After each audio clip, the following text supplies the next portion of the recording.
Tonight, rhetoric and reality, a change in tone, but President Trump sticks to hardline stances. Now the hard part, can he sell it? Signs of trouble ahead, and not just from Democrats. Also amazing strength from the widow of an American hero, the moment that brought so many to tears as questions persist about the mission the president approved. Record surge on Wall Street, how long will it last? Plus your retirement money, why so many are about to start withdrawing. Violent outbreak, tornadoes carving a deadly path of destruction, a threat across 20 states, over 100 million at risk.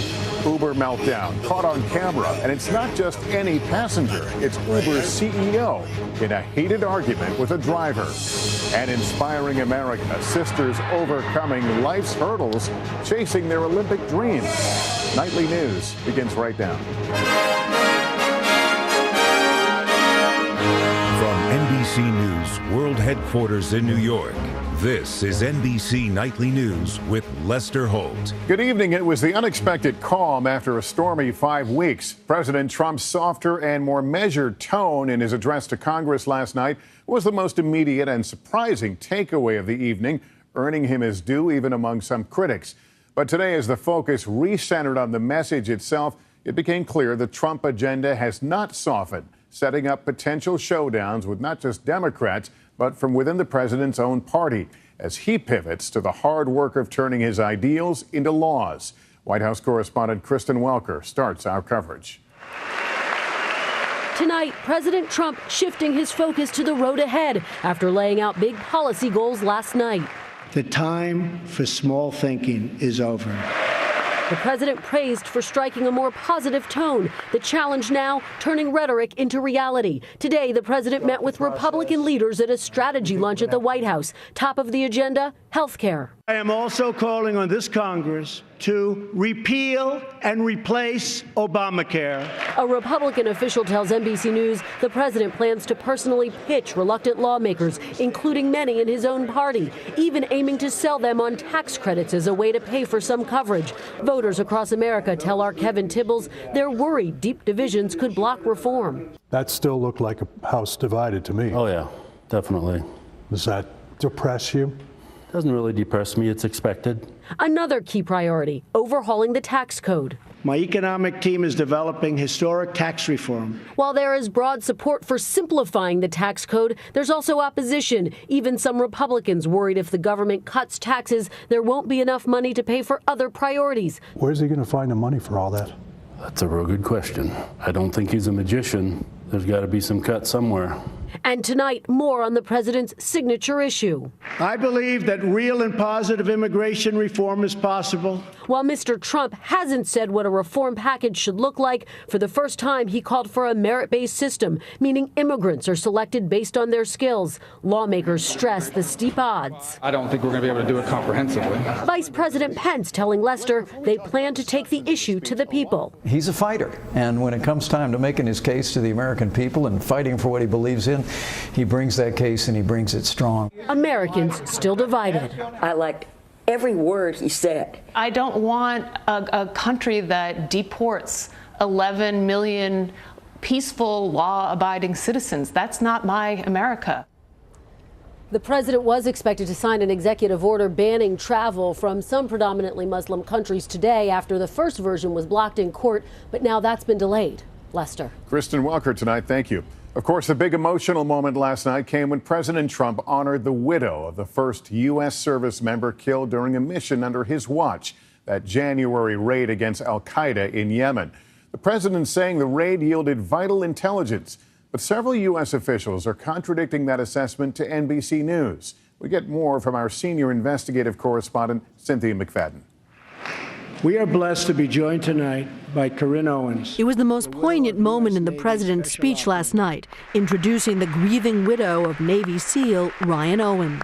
Ryan died as he lived, a warrior and a hero, battling against terrorism and securing our nation. I just spoke to our great General Mattis just now, who reconfirmed that, and I quote, Ryan was a part of a highly successful raid that generated large amounts of vital intelligence that will lead to many more victories in the future against our enemy. Karen Owens greeted with extended applause. But behind that powerful moment, still many questions about the mission itself. While the president says Secretary Mattis has assured him the raid was a success, 10 senior officials across the government who are familiar with the details of the raid tell NBC News so far no valuable intelligence has been produced. Vice President Pence responding to our reporting this morning on CBS. That is wrong. There was significant intelligence that was gathered that will lead to American success.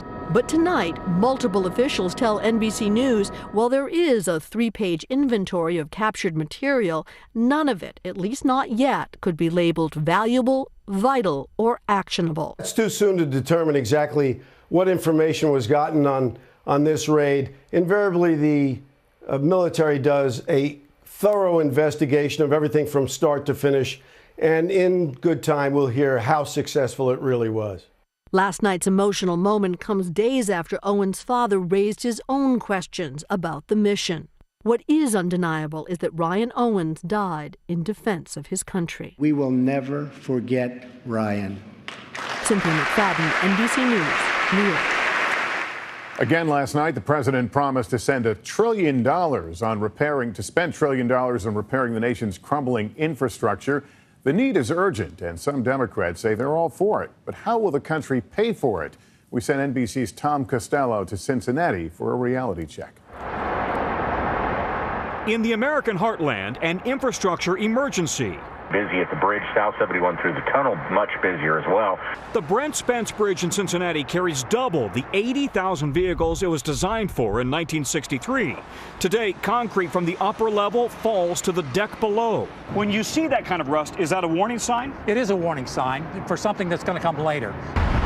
Chief Engineer Bob Yeager says the only solution is to build a second bridge right next to it. If you're going to go from Michigan to Florida, you're going to travel this bridge. It's a national problem, 1 in 9 bridges deemed structurally deficient. And engineers give the country's entire infrastructure a D+. On Tuesday, a huge sinkhole in New Jersey swallowed up an SUV. Last month, 200,000 people in California forced from their homes with the Oroville Dam in danger of breaching. The hope is that big projects like this one will bring not only much-needed improvements, but also jobs, taking a page from the Depression-era jobs program of the 1930s. Like the welding jobs at bridge builder Veritas Steel. It would mean job security for me. It would mean I could put food on the table for my family. The question, how to cover the $1 trillion price tag. President Trump has suggested a mix of public and private sector investment.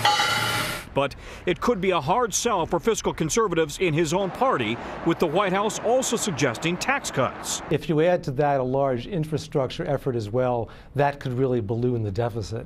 But as Americans tonight drive home across 55,000 crumbling bridges, the question is how soon a fix may be coming. Tom Costello, NBC News, Cincinnati. On Wall Street today, another record close. The Dow finishing above 21,000 for the first time. It has been a historic run. A lot of people wondering what lies ahead for their investments and retirement money.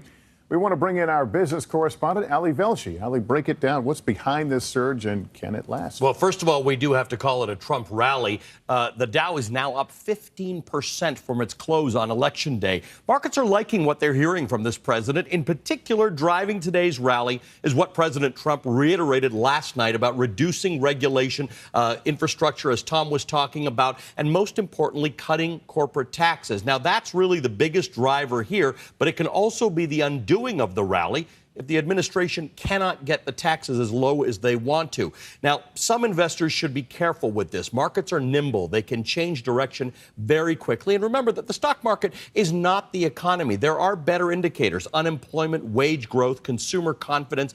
They are all doing well. But the stock market is running like a 6-cylinder engine running with 12 cylinders going right now. And when it comes to who benefits from this, keep in mind about half of all Americans don't own stocks. They don't benefit from it directly. This rally is quite a ride, as long as you could have afforded to buy a ticket for it. All right, Ali Velshi, thank you. Now to a massive outbreak of severe storms across a huge part of the country. Tornadoes carving a deadly path of destruction, part of a system that has put over 100 million people at risk today, 20 states in all. NBC's Blake McCoy is in the storm zone. The stunning view from above tonight revealing the path of destruction. At least 3 people are dead after fast-moving storms plowed through the Midwest. Near mile marker 199. Dangerous twisters. It's okay. Tearing across Illinois. That's freaking crazy. In the small town of Naplate, howling winds splintered this neighborhood. It was like the finger of God. It was just wiping the slate clean. This isn't a devastation anybody should go through. A home ripped off the foundation. In Missouri, a tornado near Perryville ripped apart homes for 13 miles. You can see those cars tossed about. And flung cars off the interstate. The powerful line of storms raced east today, winds gusting to 60 miles an hour, 104 million people in its path. Hail pounding parts of Alabama. The relentless wind and rain toppling trees in Tennessee. This little boy surviving after one split his living room in half. And we heard a bang, and that's when the tree came in and hit us. The storms tipping this trailer in Kentucky. Today, communities are flooded around Columbus, Ohio, after fierce storms there. Back in Illinois, Melissa DeTore says she rode out the tornado in her bathtub. I just hunched over my dog and just prayed that we didn't die that day. And we didn't. She's thankful their lives were spared when so much else wasn't. This is what's left of Melissa's block. Remarkably, everyone here survived. Many of these families are being helped by the Red Cross tonight. And we've just learned the tornado here was an impressive EF3, packing winds of up to 165 miles per hour. Lester? Blake McCoy in Illinois tonight. Thank you.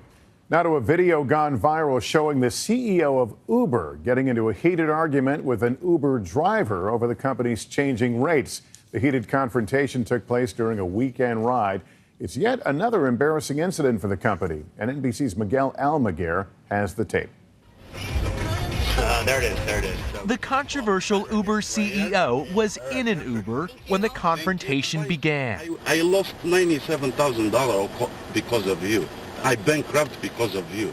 Travis Kalanick was in an Uber Black, his company's high-end car service, when driver Fauzi Kamal criticized the Uber founder for slashing prices and the income of drivers. You dropped the prices on Black. Yes, you did. We started with $20. The heated exchange ends when Kalanick leaves the car. You know what? What? Some people don't like to take responsibility for their... The dash cam video went public and the CEO apologized. To say that I am ashamed is an extreme understatement. It's clear this video is a reflection of me. I must fundamentally change as a leader and grow up. Problems like this will certainly sink a company's leadership. He's taking responsibility. He's showing he needs to address a problem. So it isn't just blaming himself. He's actually saying, I'm going to develop a plan. For Uber, it's yet another high-profile problem. The company is investigating a sexual harassment claim made in a blog post by a former engineer. In January, some 200,000 deleted their accounts in protest after the company failed to participate in a taxi strike during the president's refugee ban. Now another bump in the road for a ride-sharing service under fire. Miguel Almaguer, NBC News, Los Angeles. In Los Angeles today, a wild and dangerous police chase through the streets. For more than 3 hours, a carjacking suspect led police on a slow-speed pursuit. At one point, a police car ran the suspect's vehicle, causing it to spin out. But then he threw it into reverse to continue his getaway attempt. Eventually, police stopped and surrounded the car. The suspect surrendered after a tense standoff. Still ahead, your retirement. This year is triggering a wave of baby boomers to crack open their 401ks. But don't tap into your savings until you hear this crucial advice. We're back now with an alert for the millions of baby boomers tapping into their 401ks for the first time this year. They are the first generation to plan their retirements with 401ks. But there's so much you need to know before touching those funds. And what if you need the cash now? NBC business correspondent Jolene Kent has some vital answers. For Rich and Gail Sweda, retirement can't come soon enough. We work hard, we've raised our family, and retirement is now our time. I'm very happy with it. The baby boomer couple in their 60s has been diligently putting away money in their 401k for nearly 25 years. I think we're in a really good position. They're part of the first generation to plan their retirements around 401ks. As boomers turn 70 and a half, they're required to start withdrawing their money. Retirement accounts are essentially set up by the U.S. government to give you a tax break of sorts. At some point, the government would like you to actually start to withdraw that income from those accounts. Because you'll pay tax on those withdrawals, experts say it's important to know your options. Find out how much your first required withdrawal should be from your 401k provider. Calculate your tax rate. Consider putting it in an investment account to grow the cash further. But more than half of American households are at risk of running low on money during retirement. And some people need their 401k money before they retire. If you do, there is a little-known IRS exception, Section 72T. It allows limited penalty-free withdrawals from your 401k at any age for at least 5 consecutive years. Withdrawals are still taxed, but you won't get hit with the 10% penalty.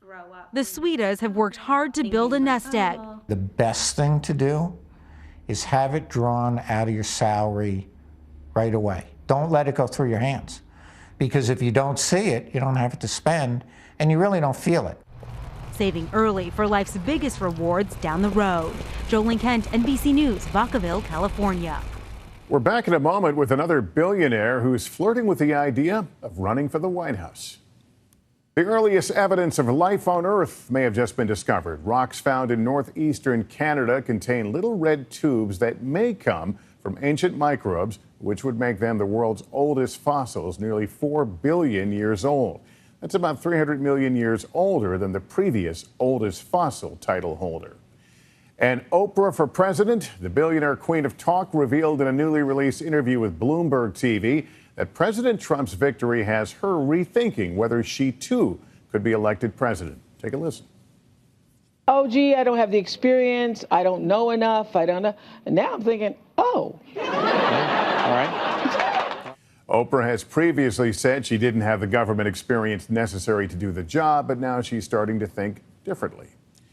When we come back, a triple threat on the track, the trio of sisters whose talents landed them on the cover of Sports Illustrated. Finally tonight, 3 sisters living life in the fast lane. They're a phenomenon in the world of track and field with dreams of Olympic glory. And as our Kristen Dahlgren tells us, they're not letting life's obstacles slow them down one bit. On the track, it's easy to see the Shepherd sisters are special. 12-year-old Ty taking hurdles, 11-year-old Rain running distance, and 9-year-old Brooke besting the high jump. All junior Olympians who found almost instant success when a babysitter signed them up for a track meet on a whim. Do you guys think that running is going to change your life? Yes. Yes. But to truly appreciate the Shepherds, you have to know where they're running from. A Brooklyn homeless shelter. We make the best of it by cleaning it a lot. They've been there since 2015 after a half-brother was killed and Mom Tanya fell on hard times. It was something that I never thought would happen. All 4 share one bed. To get to a recent track meet, they took 2 buses and a subway. Sports Illustrated recently named them Sports Kids of the Year. I really do want to be another greatest Olympian of all time, like Michael Phelps. We want them to run through the high school years and perhaps get an athletic scholarship. What do you guys want to be when you grow up? There's lots of things. I can be a lawyer, or I want to be a lawyer and a judge. I actually want to be a math teacher or a judge. They have hopes, and that's what this track team has done for them, give them hope. Because for them, it's not about where they rest their heads. Things like this kind of sets you up for the real world. But where their feet take them. Track gives us hope and strength to move on from our problems. A trio to watch, no matter where they live. Kristen Dahlgren, NBC News, New York. And we'll be watching them. That's going to do it for us on this Wednesday night. I'm Lester Holt. For all of us at NBC News, thank you for watching and good night.